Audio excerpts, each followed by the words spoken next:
one of the things that I would recommend for this, what I see here, is to continue to add the mulch or some rocks or something like that along the bottom. And I noticed on the neighbor's wall, it's the same thing, but in between these two houses it's very, very wet. So that could be that both sprinkler systems are running, and then when there's rain and things like that, it's just causing a lot of excess water and moisture. So again, those could be very easy fixes. This is the front door. You have a skylight above.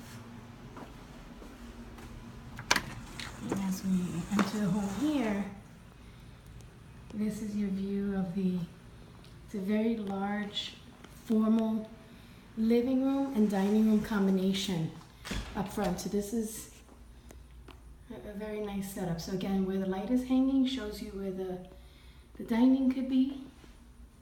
And then I have all of the blinds open so that you could see from the windows out what the view would be, what they're facing, how close, the proximity to the neighbor's house and things like that. Also, it is a popcorn texture ceiling. It's not a flat, so it's a popcorn textured ceiling. And this, at the entryway, this just gives you an idea of a little bit of space. And then coming from the front door, the staircase goes straight upstairs. That box up top is your doorbell. And then again, just showing you that, and then I'll give you some more views this way. Shows you straight back, so there's a main corridor here that's going to take us back to the kitchen. On the right side here, we have the half bath. So this is considered your powder bath or your half bath. And then they did a nice job at upgrading the cabinets, a little backsplash. I noticed throughout the home that it has a lot of new cabinets, new flooring. It seems like it's in very well condition overall. This is a little storage closet, because what you're looking at is under the staircase. So I'll go on this side too, just to show you. From under the staircase, what they did was just to maximize the space, give you a little bit of an under the stair closet storage there. And back towards where the bathroom is. And then coming from that half bath, this is again your dining, your entry, your front door. Here's a little built-in to the wall nook. The home looks very nicely painted and in very good condition. So coming through the corridor, here's your family room off of the kitchen, and we'll go down that way in a minute, but family room, nice ceiling fans throughout. And then this shows you, I'll go this way to show you the kitchen is nice and framed in a beautiful arch. And again, beautiful appliances, backsplash, cabinets, nice tile flooring that's on the diagonal, which is typically an upgrade.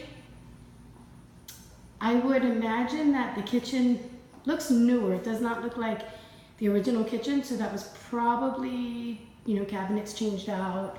It's got the nice granite countertop. I'll go this way to show you the cabinets. The cabinets are also, to me, without measuring, just from looking at them, they do appear to be the 42-inch, which is the taller cabinets. We typically have a 30-inch standard cabinet height. That's usually what comes standard in the home, 30-inch, and to me these look like 42-inch upper cabinets.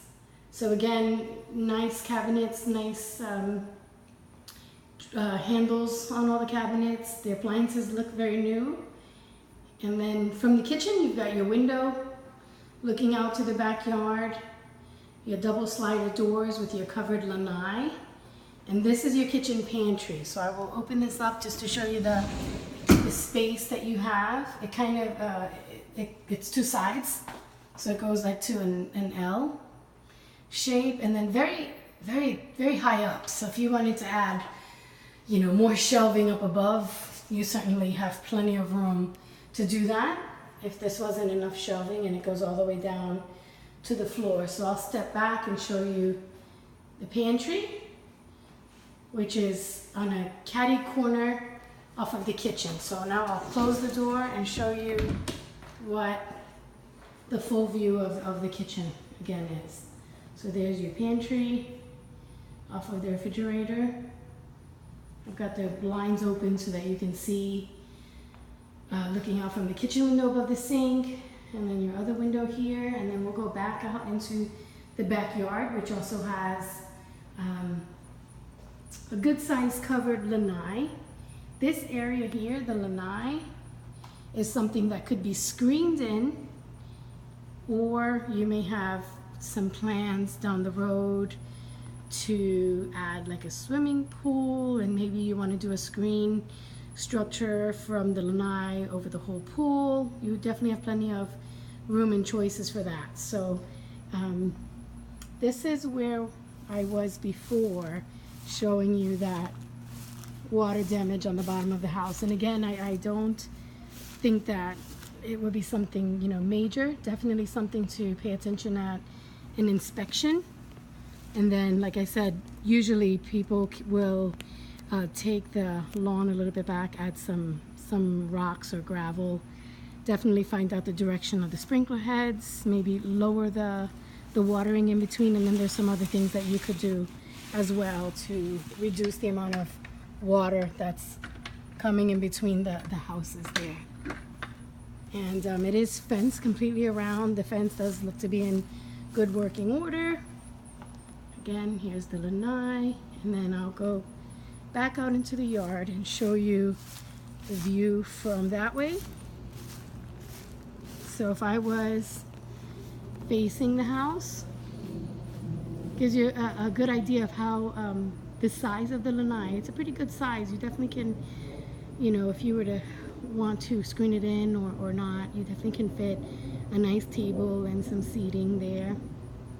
So this is shows you the houses I'm facing, so that'll be facing the left of the home, and then facing to the right of the home. And this gives you an idea of a structure that the neighbor did on theirs. But again, pretty good sized backyard. I would imagine that you have plenty of space to, again, add a swimming pool, add, you know, if you were going to do a children's playground or screen structure, you've got plenty of space to really do just about anything. And then this is the view looking back out toward the front door. That was the half bath that we saw. And then going this way, we're going into a bedroom that's downstairs, and then your garage. So this is a coat closet, so that, and then this is pretty good size. It looks like they're still extending that rack to go all the way across. Goes very high up, and that just gives you an idea. And this is what it looks like if we went back and just showed you. So I have the garage door open, so you can see down that part of the hallway to the left is where you would come into the house from the garage. There's the little coat closet, back to your kitchen, and then of course your backyard. And this family room, I would say, we don't have the exact measurements, but it's a decent size. It's not very large, but a good size. And then this is one of the additional rooms. So this is not the master on the first floor. It's just an additional bedroom. And I'll try to show you looking out. It's got one glass door. And this is just a little space that probably can be, if you added a closet, typically a room cannot be called a bedroom because it has to have a door and a closet. So this one, because it just has a door and no closet, I'm imagining that it can't be called a bedroom, but you certainly could very easily build out, add a closet, and then it can be called a bedroom, or you can add some sort of a piece of furniture for storage or something like that. And then from this room, this is just showing you looking out back to the backyard. and the covered lanai where we were before. So the first floor here does have very high ceilings. I'm imagining that the height of the ceilings on the first floor is about either 9 foot 4 inches or possibly a little bit higher, but maybe under 10 feet tall first floor. So it's a very high ceiling on the first floor. So this is your garage. It does have the electric garage opener, and I'll go back to show you here. That's the irrigation system with the manual. So the lawn is a self-watering lawn. You don't have to worry about that. That is your electric panel box on the wall. And then over here is your air conditioning unit. And then what I did notice is that the water heater